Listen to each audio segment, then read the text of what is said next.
number 8. Yeah, this was the last one. I hope some of you read Sri Aurobindo's on the sacrifice, 2 chapters which are important to read to really understand this chapter of Karma Yoga, and the next one, the 4th chapter, which is also speaking on the sacrifice. So we are introduced to this new concept of the sacrifice, Vedic sacrifice. Let's start with mantra. Om Mukam Karoti Vachalam Pangum Langhayate Girim Yat Kripatam Maham Vande Paramananda Madhavam.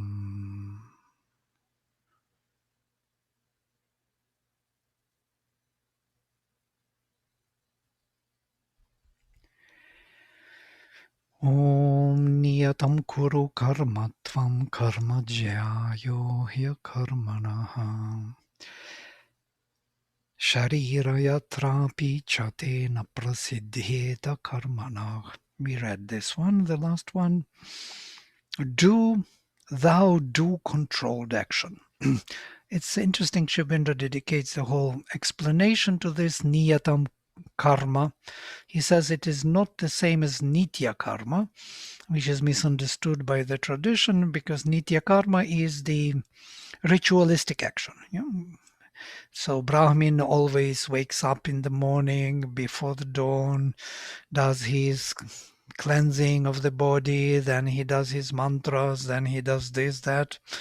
So his life is totally ritualized. There is nothing left for him, hardly any time for himself. He has to attend to different devatas, to different days, to food, to cleansing, to rituals, to everything. And rituals are so many. Not only daily rituals, but also kamya karmas. So these which are done at will in different times of the year, yes, for the full moon, for this, for that. So he is totally busy all the time. And that is considered to be the way how, of course, by tradition, how you would not be caught into the consequences of karma. So if you do these nitya karma, and Sri Aurobindo objects to this. He says it is not this. Niyatam is not nitya. It is controlled. Controlled by what? By buddhi, by the higher mind, by the ideal. And not just buddhi, which is turned towards the manas and indriyas, but the buddhi, which is being the instrument of nature, turned towards the spirit. And that buddhi can open up the channels for the proper karma. So controlled karma. Do the controlled karma. Don't do uncontrolled. Karma jyayohya karmanah. Karma is better than not karma. Sharira yatrapi chatena prasidhyet akarmanah. Even taking care of your body, you will not be able to do without doing something. So you must do the action, but controlled under the higher supervision of buddhi, open to the spirit. Yajñarthat karmanon yatra lokoyam karma bandhanah tadartham karma kaunteya yukta sangah samachara. Other than, also by doing works otherwise than for sacrifice, this world of man is in bondage to works. For sacrifice, practice works O son of Kunti, becoming free from all attachment. He says it's very close to the Vedic ritualistic understanding, but it is not totally so. Because the Vedic ritualism is again misunderstood by the Brahmanic tradition. It is made ritualistic. But behind that ritualism, there is a deeper meaning of offering everything what we do, think, feel to the higher powers of consciousness in us.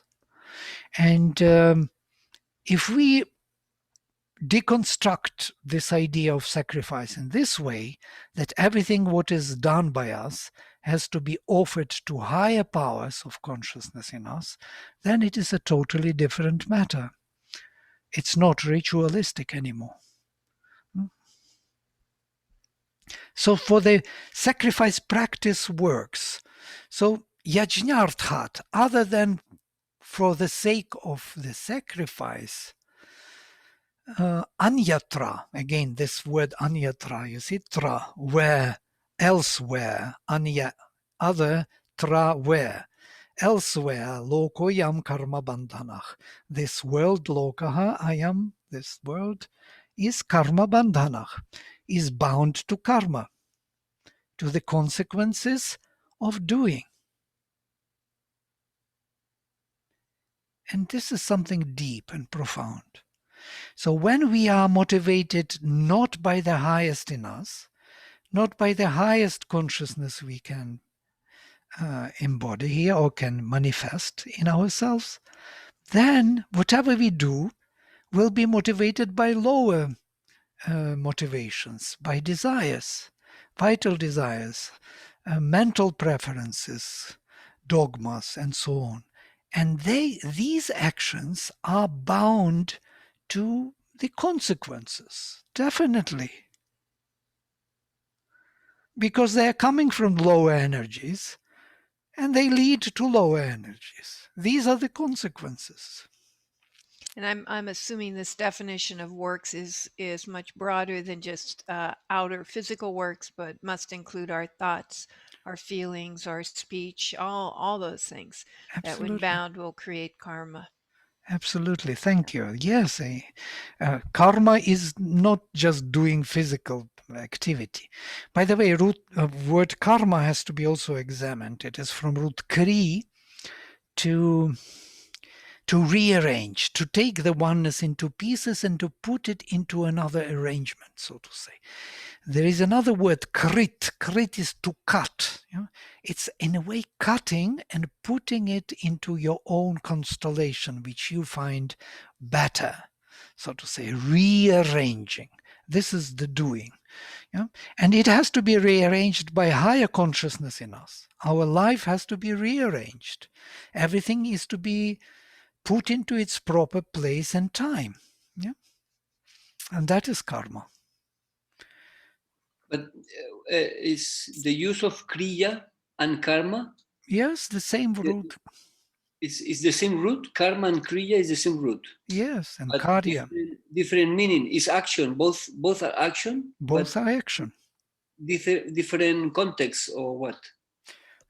Well, no, it's just different word, differently built, different morphology, but from the same root, kri.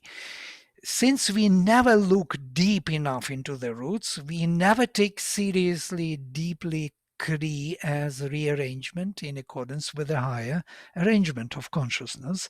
So that's why we never look at it. We see it as doing. But what are we really doing here at all? What is our doing? If not this, rearrangement in accordance with higher consciousness, in a way.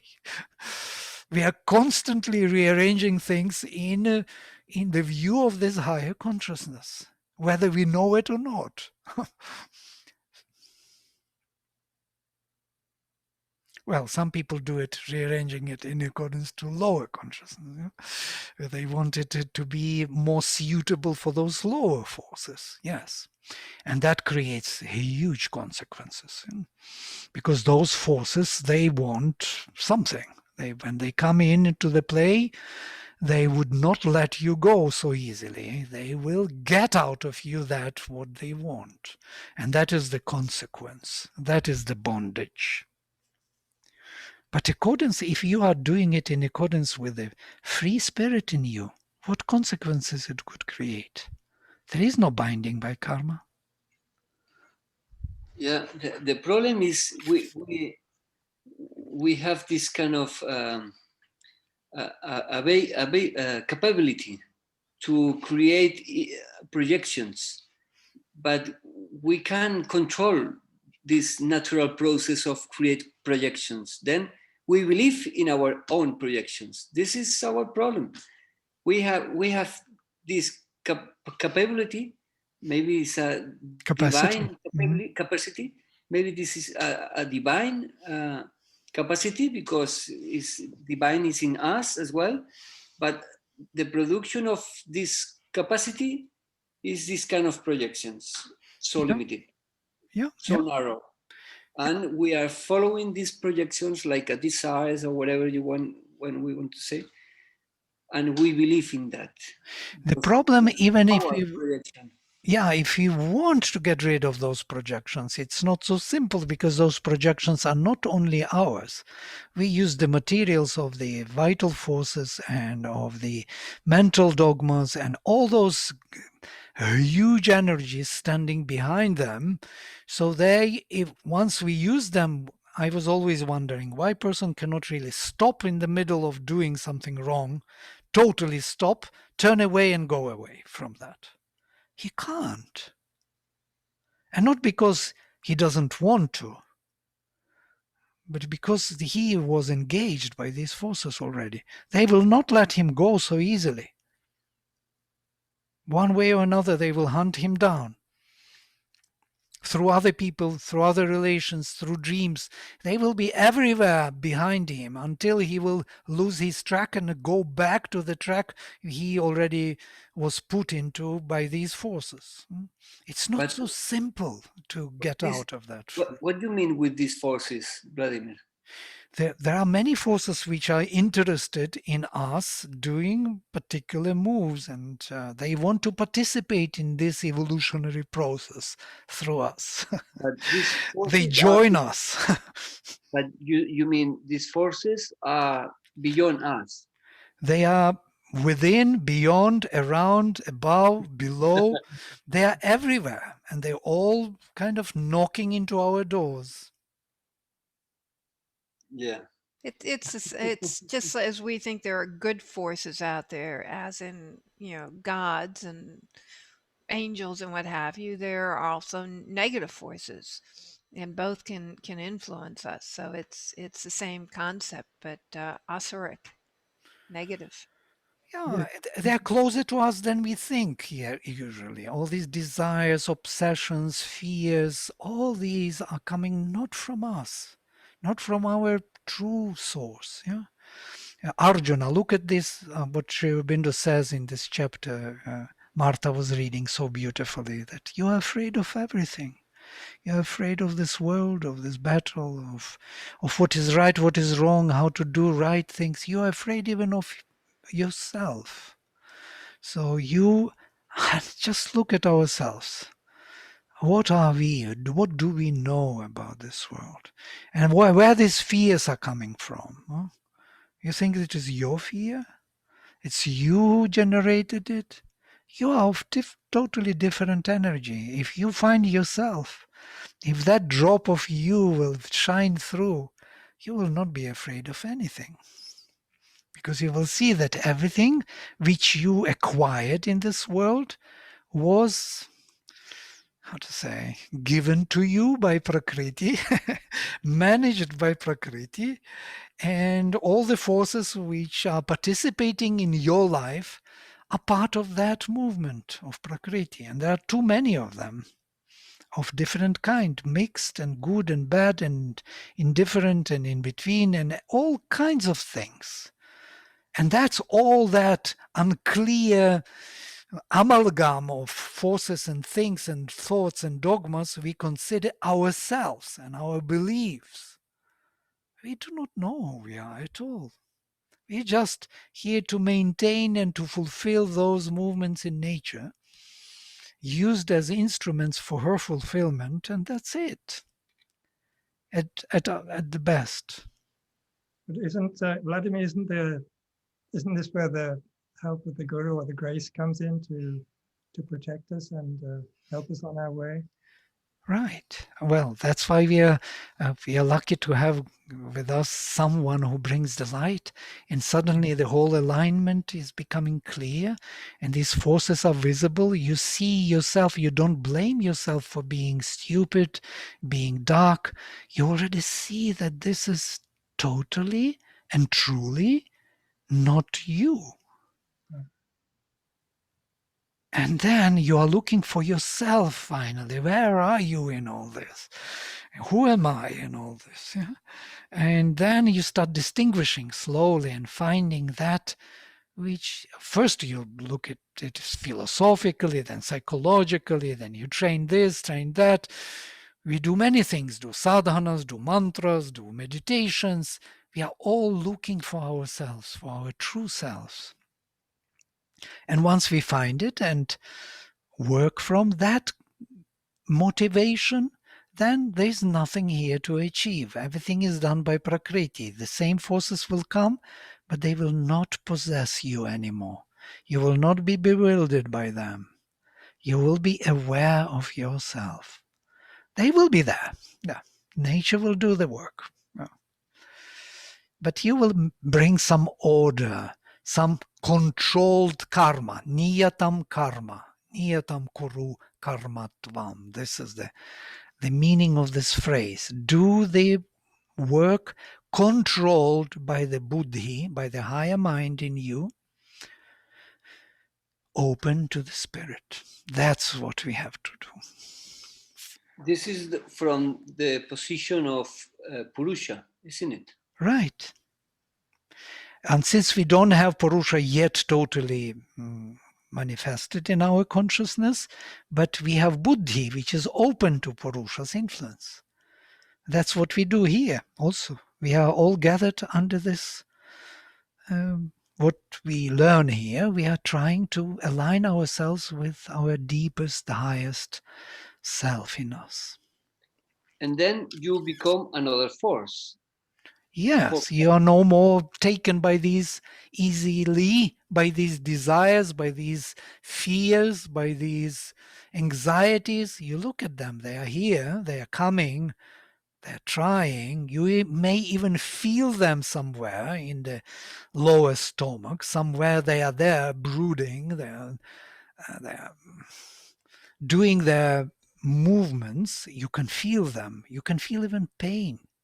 Then is when become the chit shakti, no? Chit shakti? How do you say? Chit Shakti. Chit Shakti is... it's becoming meaningful now, no? Because when you are in the Purusha, you are the force, then you have the energy to produce an evolution of the Prakriti, isn't Absolutely. You have a will. That's what he speaks about, intelligent will. That's the whole chapter is dedicated to this buddhi as not only awareness, but also willpower. It can control. It can give you a direction. It can say, this is not and this is yes. Yeah. So it can judge things, choose things, reject what to believe, what to follow. It will be there, but you will not follow it. And what is the role of the psychic being here? The psychic being. Well, here in this argument, in this context, the psychic being is the embodied true self in us, which is actually the yajamana in us, the one who will be doing this proper work. It is the one who calls to these powers. who invokes the devatas to come down and help us out in our mind, in our vital, to purify them, to illumine them. It is the one who constantly aspires for the highest in us, in our mind, in our vital, in our physical.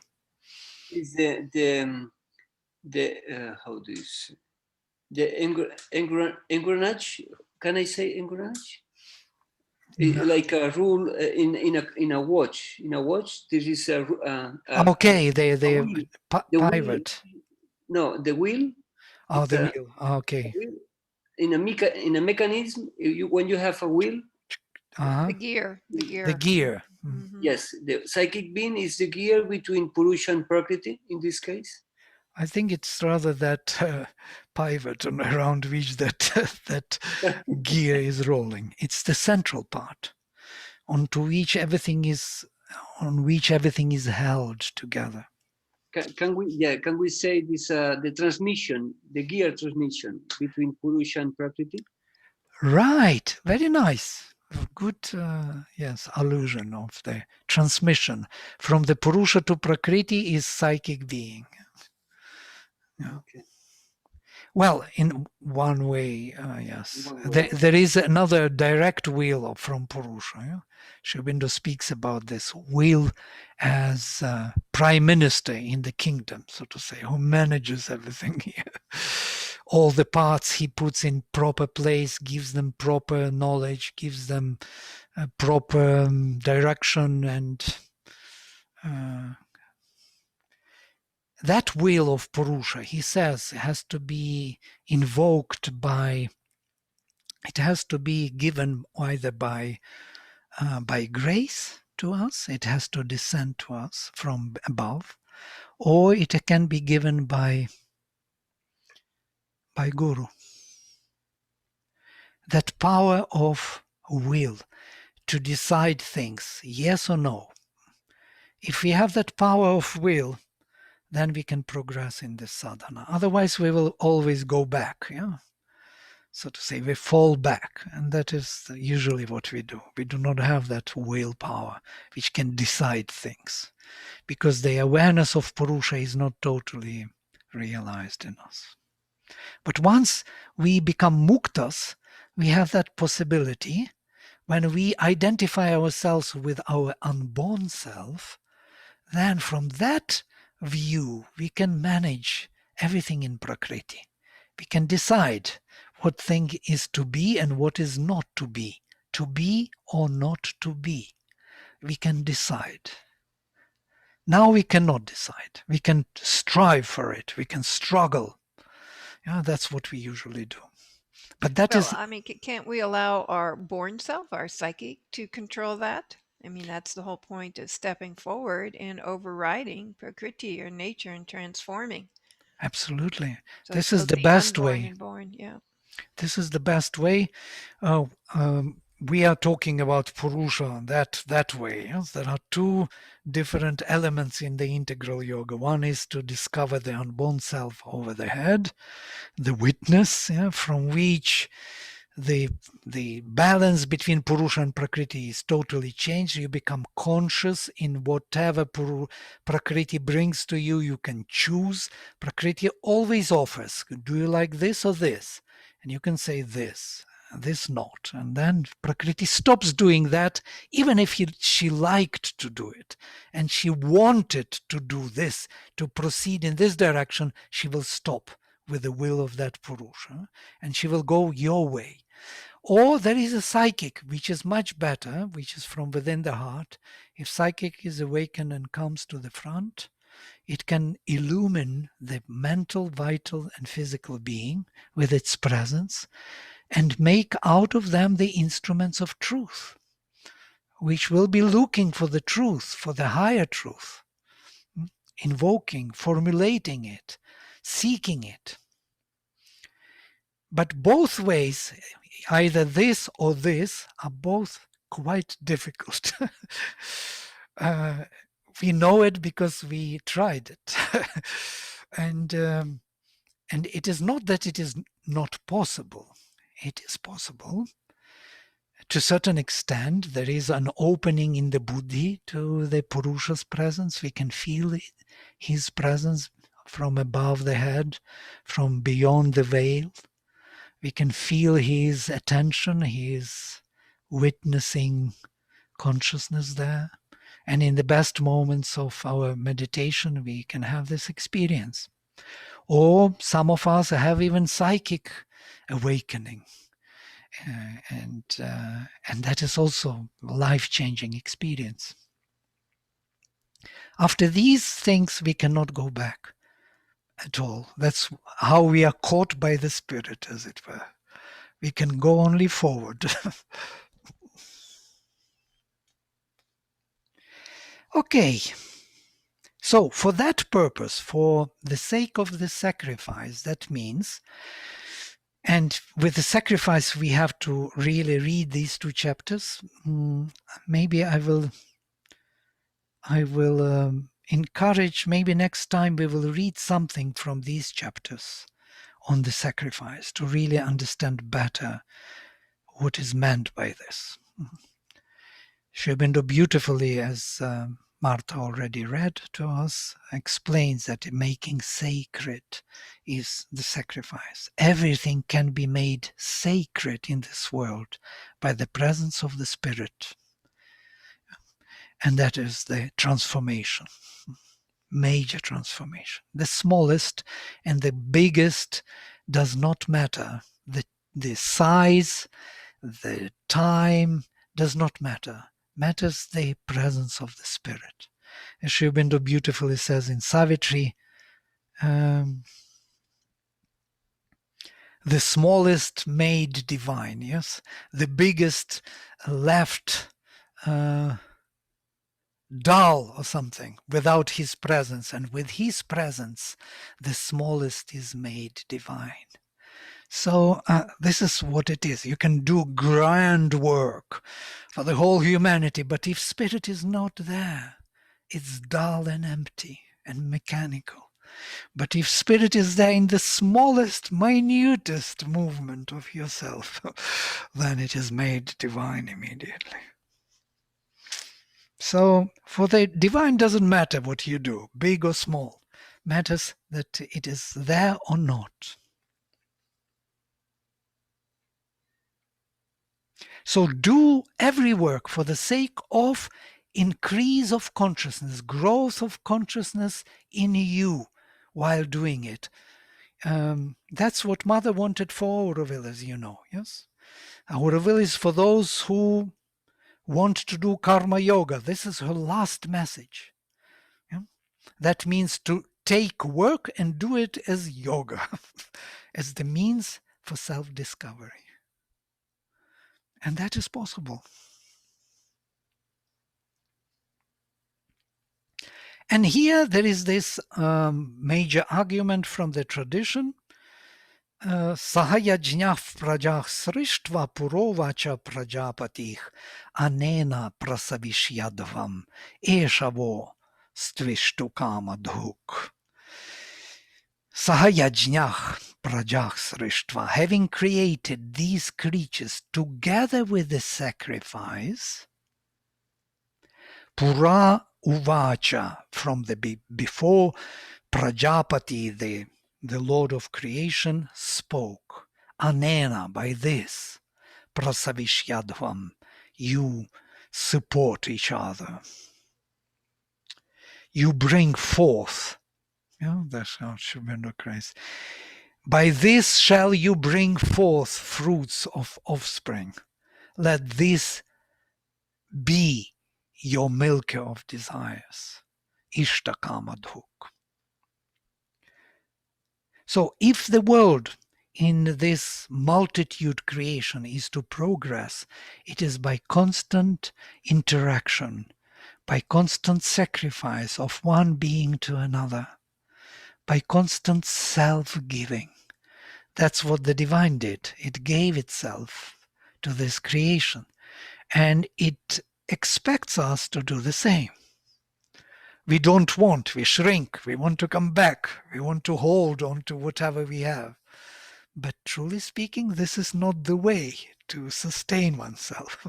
The way is to give oneself, to acquire this consciousness of giving, of the divine consciousness. Devan bhavayata, anena te deva bhavayantuvah, parasparam bhavayantah shreyaf param avapsyatha. Support the gods, and by that they, the gods, bhavayantuvah, should support you.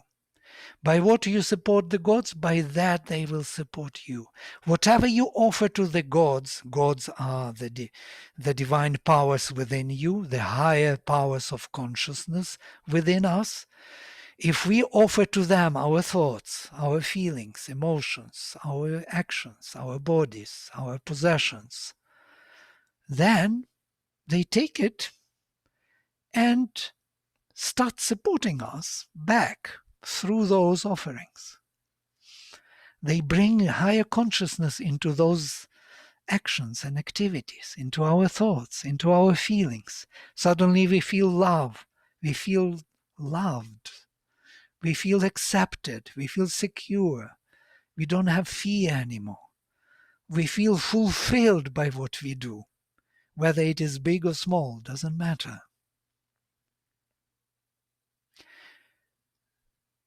Parasparam bhavayantah, supporting each other, Shreyav param avapsyatha. You will gain, you shall attain to the supreme good.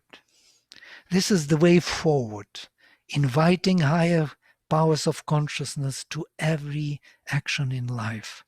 And this is the way forward. Ishtan bhogan hivo devach dasyante yajna bhavitach. And supported by your offerings, the gods will give you the desired enjoyments. It's interesting, the desired enjoyments. They will give you. What we desire to achieve through our desires actually is these enjoyments which gods give you. But since we don't invite higher powers, we don't offer to them, we want to fulfill these desires by ourselves and lower energies, then we never can achieve that fulfillment. Whatever we achieve. You know? That's the reason why our desires are not fulfilling. That's what Sri Aurobindo says. We are so disappointed when the desires are realized because, truly speaking, we were expecting something different. We were expecting exactly this, that we will be fulfilled. We will be uplifted. And we are not. We are exhausted and dissatisfied. Tair dattan apradaya ibhyo yobhunkte stenaya vasaha. The one who, by receiving these gifts of the gods, does not give them back to them, because all the gifts, all whatever enjoyments we receive here are coming from them. They are already investing into us, and we are not giving them back. We are not connecting to them back. We are not inviting them to participate here in their investments. Our bodies, our minds, our vital, the whole being is an investment of these devatas. Our birth here in this world is their investment. And we do not want to connect to them. So what is happening then? Then the one who enjoys it for himself, he is the thief. He steals that which they put forward for themselves to come down and to bring this higher consciousness into play, to manifest. We cut off from them and we take it for our own aggrandizement.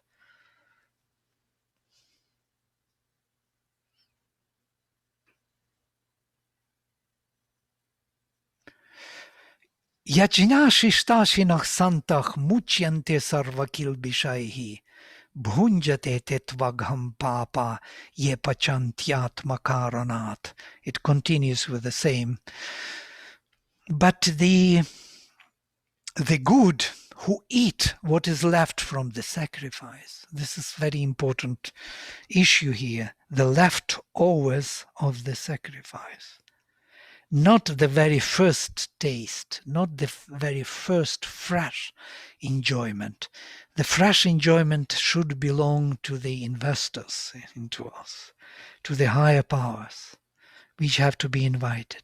But whatever they leave for us to enjoy for our egoistic being here, to maintain it, will be beneficial for us, because they know what is to be given for our maintenance and self-development.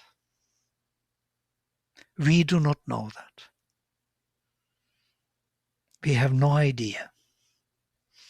We want for the best. We want to get the best, the first, the most fresh. So we forget to offer the delight to them. We offer them everything, our meditation, our work, our fruits of action, but the moment comes we have to enjoy those fruits, we immediately forget. Immediately this ego jumps in to enjoy the state of consciousness. That enjoyment has to be offered to them. That is the best thing, the best food they want.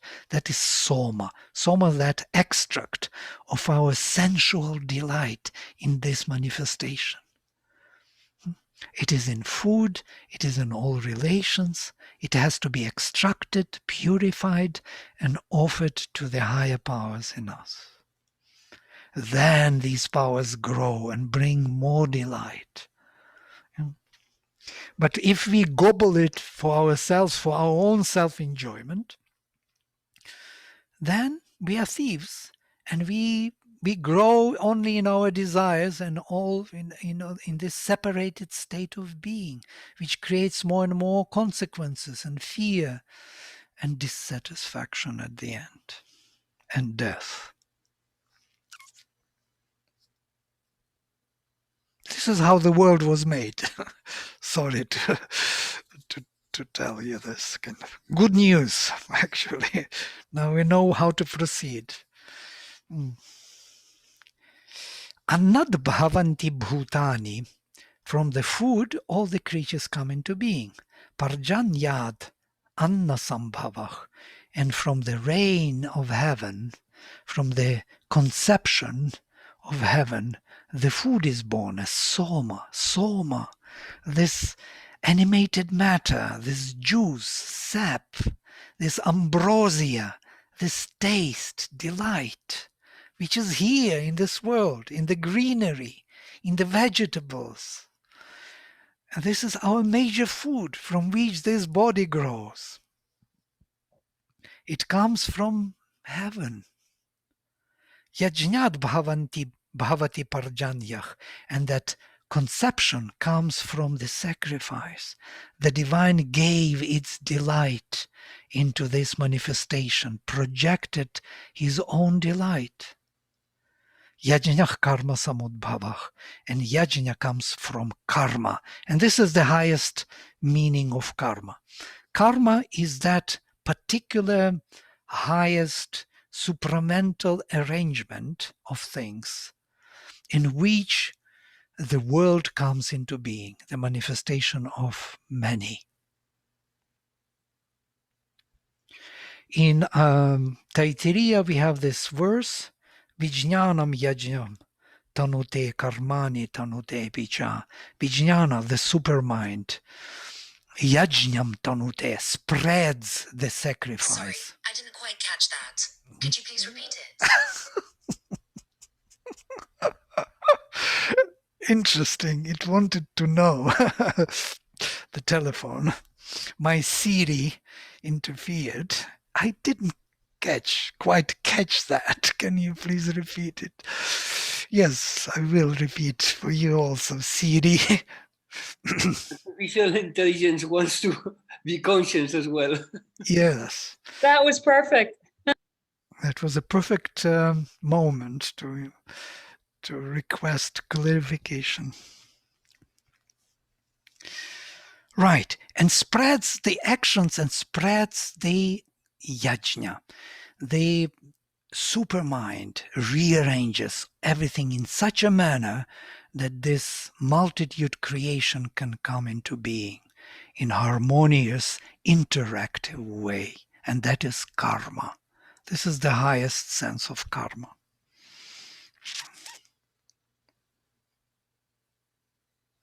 Karma brahmodbhavam vidhi, and karma comes from the spirit, Brahman. Brahmakshara samudbhavam, and Brahman is as an expansion of consciousness. Brahman means expansion, comes from the immutable, indestructible Akshara. Tasmat sarvagatam Brahman nityam yajne pratishtitam. Therefore, the all-pervading spirit is constantly established in the sacrifice. So any sacrificial action activates the spirit in us. Every self-giving is activating the spirit in consciousness. And self-giving is love, actually. Mother describes this. In other words, love is self-giving. Not taking, not possessing, giving happily, fully, unconditionally. It is loving.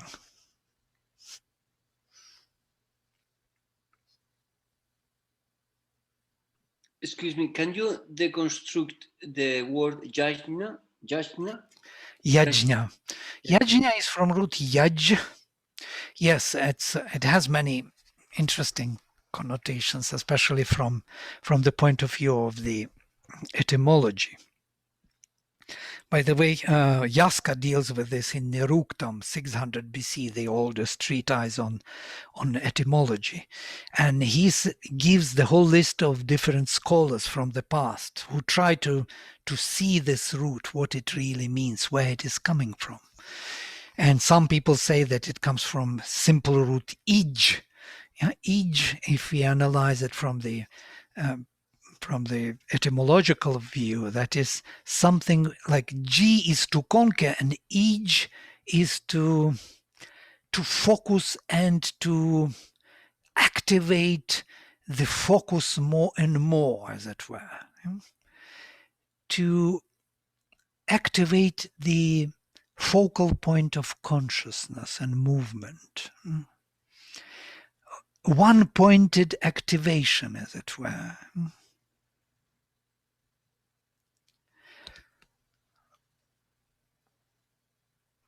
This is yajna. Yajna, yes. Yajna.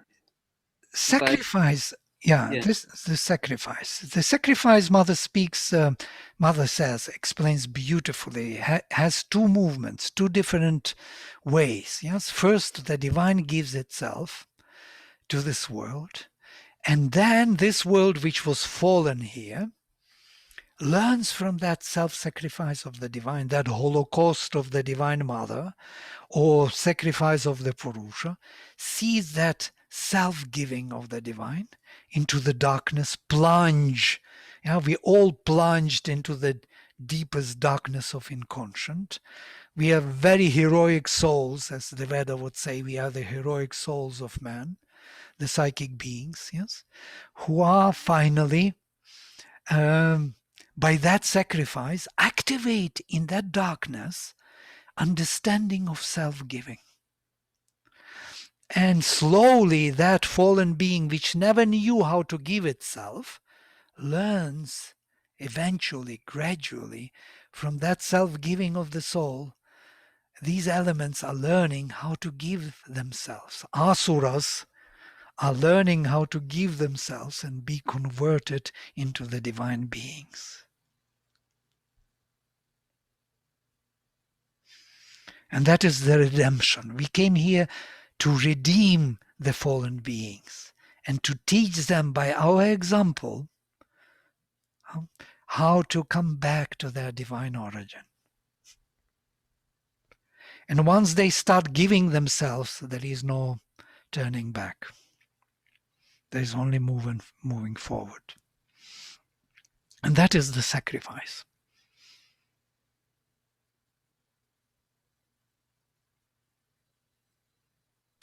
But in our culture, in my culture, I don't know if yours, sacrifice always has a negative point of view. It's like it's linked with suffering or effort, difficulties, sacrifice. You know, this is from our point of view. Absolutely. That we discussed this before, that it depends from what point, with what part of yourself you are identified when you do the sacrifice. If you are identified with your soul, then the sacrifice is a blessing. Yeah? Because what you do, you offer something which is not divine to the divine. You make it sacred. Yeah? And it changes its quality, and you are expanding your presence through that. Yeah? As a divine entity. But if you look from the point of view of the one of consciousness which is being sacrificed, offered, then that transformation becomes very painful, very undesired. I wanted to be what I wanted to be, and now I have to change. It's not fair. As somebody said in Auroville, I can't forget, one of the old comers. It's not fair. Mother didn't tell us that we have to give up all the personal possessions. She told us this later when we already came. It's quite interesting to hear this. It's not fair. It's painful. It depends with what part of yourself you identified.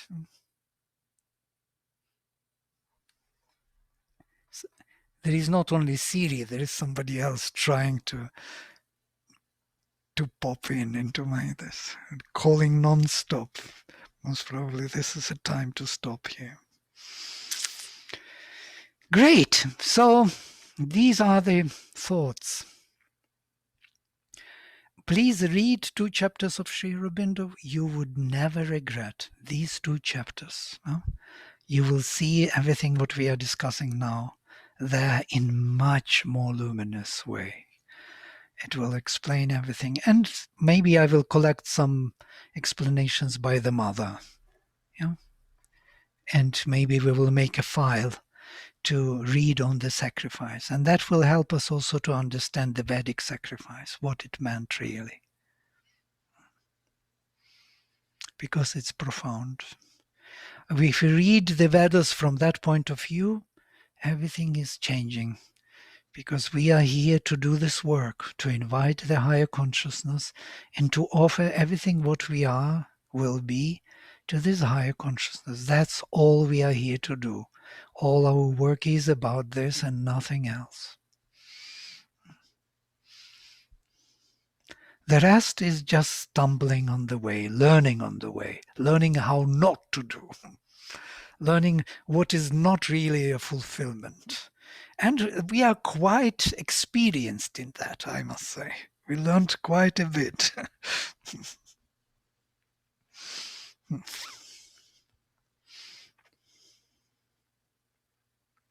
And then he says this, which concludes the whole passage, Evam pravartitam chakram nanuvartayati hayaha aghayur indriya ramo mogham partha sajivati.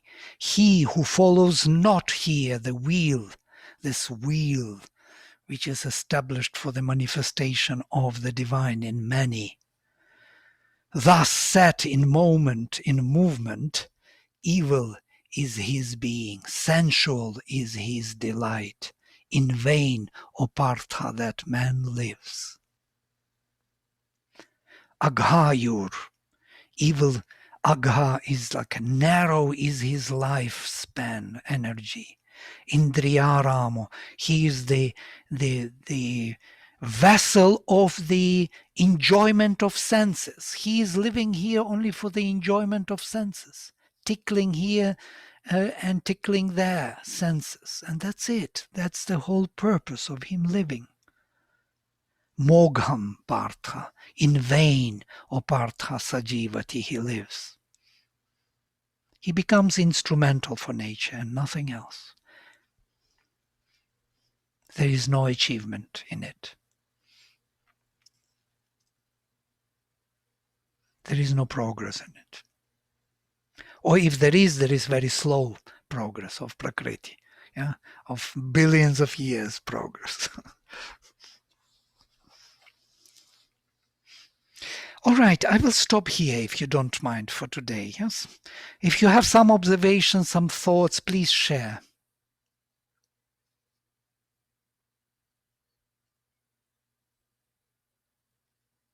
I hope I didn't depress you with all this. I think the yajna could be where the epigenetic take place, isn't it? Epigenetic. How do you connect it to epigenetics? In what sense? The interaction of the Prakriti. If we let Prakriti evolve as a genetic process. Okay. Changes Yeah. in genetic code through epigenetics. Right, but Okay. epigenetic is when there is some transformation in the code through the interaction with the environment. Right, absolutely. Very nice. Beautiful scientific definition. Yes. Consciousness is changing our being. Have you seen this beautiful presentation by Brandt, Cartwright? How our brain works, how our system works, and how consciousness is influencing it and changing it. And the neurogenesis is activated by peace, by love, by bringing higher consciousness into our being. We are evolving better instruments. We are changing and developing better instruments for the spirit. Yes, that is epigenetics. Yeah? Epigenetic changes.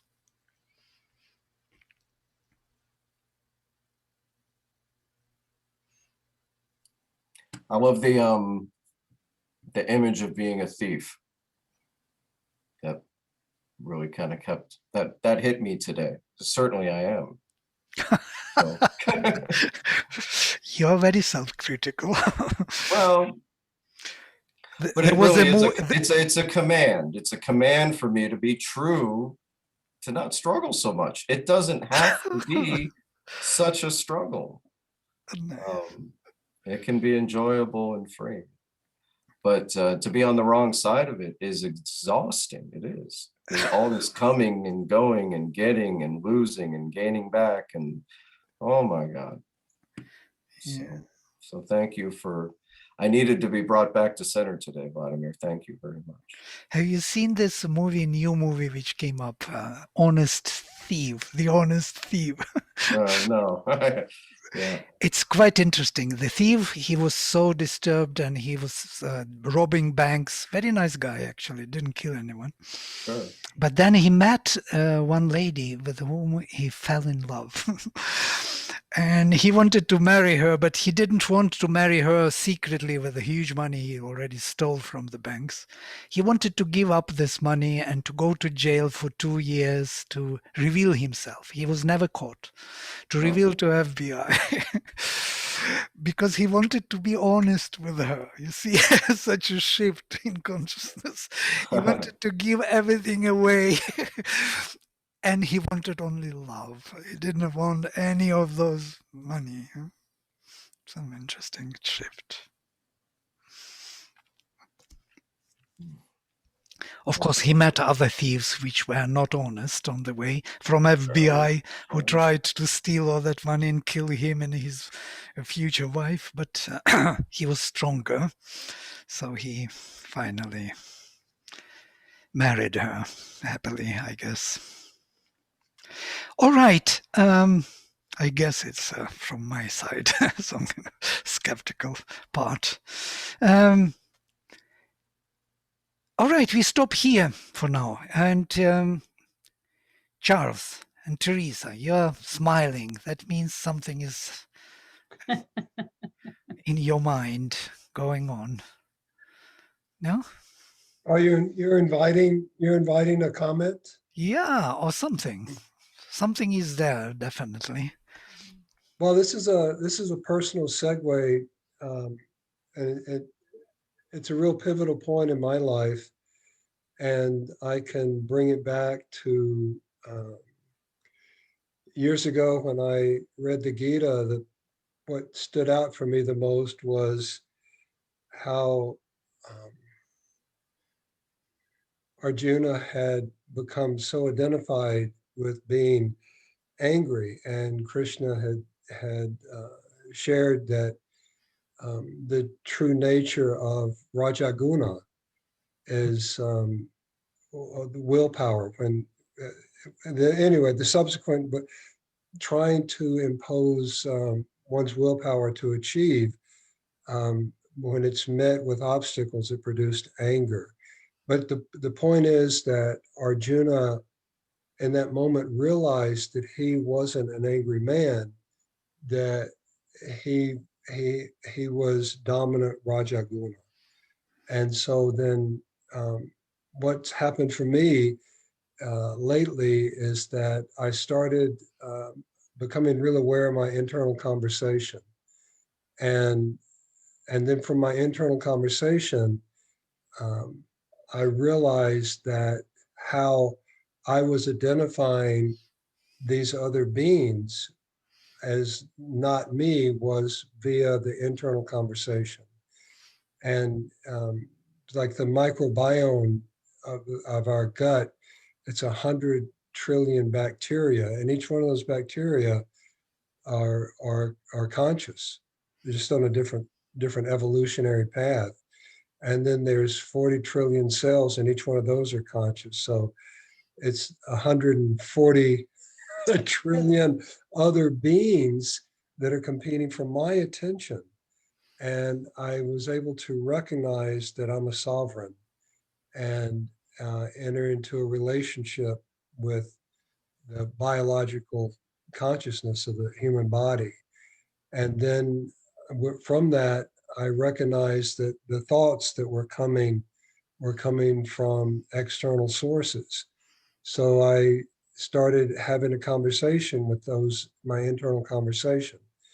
And basically, I identified them as other beings um, and sent them on into the light and thanked them for everything that they had taught me and given me in my life. And the most remarkable thing is that when I did that, I and this is like 4 days now. For 4 days, I've not had an internal conversation. It's been just an absence of thought. And one of the challenges that I had with some of the teachings of integral yoga was that it makes it sound like self-realization is so far off and away from us, when really it's our authentic being. It's who we are. So at some point, I think we proclaim our sovereign and then take control of these internal conversations and these internal beings. And for me, it's just simply welcoming that voice that I hear, that critical voice, that voice of grievance, that whatever it is, and just I recognize it as that it's not me. So any conversation I'm having, it's not me. And I've been able to just from the Lords of Love and Light, command them into the light and set them free. And it's been so to hear tonight's presentation has been such an acknowledgement for me of the discoveries that have happened over the last period of time. And those discoveries have been a culmination of the new perspective on, the Saturday webinars. I've gotten so much out of that, and so has Teresa, that we never would have read Sri Aurobindo or the Mother just from the density of the material, but listening to others that have given their whole life to this path and speak of it from their own personal experience, I've been able to track with them. And then a big part of that was that toroidal field of consciousness. And then, like Siegfried was saying, we can bring all of that down into epigenetics and understanding how the field works. And again, I want to thank everyone in this group, that how important this has really been for myself and for Teresa. And thank you everyone very much. I really appreciate that. Thank you. Thank you for being here and sharing this, your experiences and understanding. Beautiful. Great. So it's 7:00. So if nobody else wants to say, so I will close with mantra. Om Sarve Bhavantu Sukhinah Sarve Santu Niramayah Sarve Bhadrani Pashyantu Ma Kaschit Dukha Bhag Bhavet. Om Shanti Shanti Shanti. Shri Guru Bhyo Namaha. Hari Om. Hari Om. Hari Om.